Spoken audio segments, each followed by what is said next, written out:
Roke gor, če pogosto kupuješ prek spleta. Ne? A zato, ker rajš izdelek primeš v roko, preden ga kupaš? Probaš oblačilo?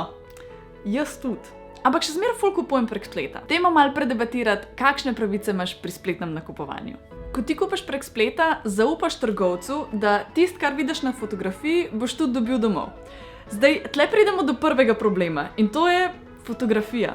Različni monitorji ti različno prikazujejo barve in različni koti fotografiranja lahko hitro popačijo izdelek, da dobiš ti napačno predstavo, kako on izgleda. In zelo hitro se zgodi, da tisto, kar ti vidiš na sliki, ni podobno temu, kar dobiš domov. Ko kupuješ v spletnih trgovinah v Evropski uniji, imaš pravico, da lahko iz kateregakoli razloga izdelek vrneš v 14 dneh od dneva prejema. Ni iste barve, kot je izgledal. Upravičeno vračilo. Ne stoji obleka na meni tako kot na modelu. Vračilo. Mikrovalovna pečica je prevelika za nišo v kuhinji. Vračilo. Ni mi všeč. Vračilo. Ta pravica pa se ne navezuje na to, če je izdelkom karkoli narobe ali pa če je poškodovan.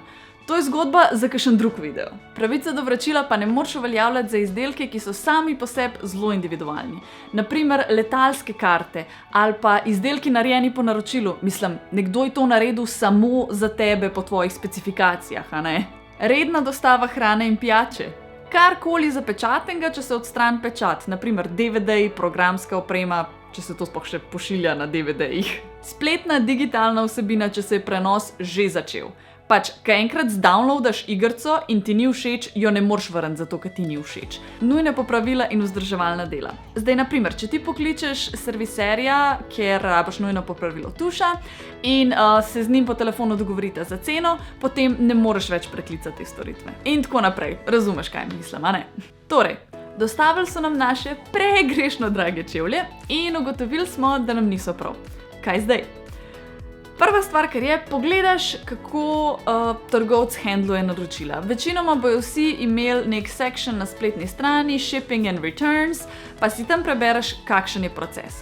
Če nimajo tega, če nikjer ne piše, kaj narediti z vračili, jim enostavno pišeš mail: hej, živjo, jaz bi želela vrniti te čevlje, kaj lahko naredim. To je fajn narediti čim prej, ampak ne kasneje od 14 dni, od takrat, ko si dobila izdelek. Izdelek pošljaš nazaj čim prej oziroma najkasneje v 14 dneh od takrat, ko si izdelek prejela. Potem pride vprašanje, kdo plača poštnino za nazaj. Načeloma je to strošek, ki ga kriješ sam in trgovcu ni potrebno kriti tega stroška, razen če te on ni prej o tem obvestil, da te stroške ti kriješ sam.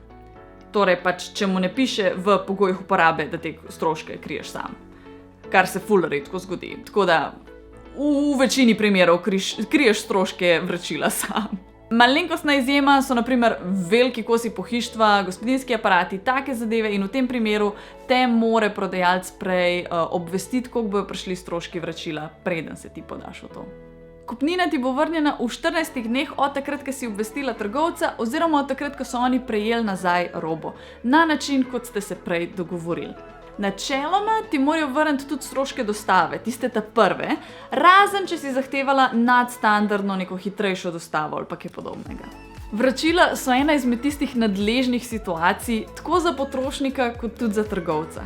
Jaz se spomnim, ko sem imela jaz svojo spletno trgovino z Meetime škatlico, včasih, da sem sprocesirala eno vračilo, mi je vzel pol dneva dnela. Tako da dajmo dobro pregledati spletno stran, preden izvedemo naročilo in spoštljivo izvesti vračilo, če pride do te situacije. To je že drugi video, kjer opisujem, kako odreagirati v situaciji, ko želiš uveljavljati svoje pravice kot potrošnik v Evropski uniji. Jaz upam, da boste te videe čim manjkrat potrebovali, če pa rabaš več informacij, pa veš, kje jih najdeš. V opisu tega videa. Čau! Pozdravljeni, moje ime je Tjaša Del in danes bom vaša stevardesa. Ne, hecam se, ampak interesanten look, interesanten look, neki drugač. Čist drugač, drug konc, druga frizura, drugo vse. V glavnem.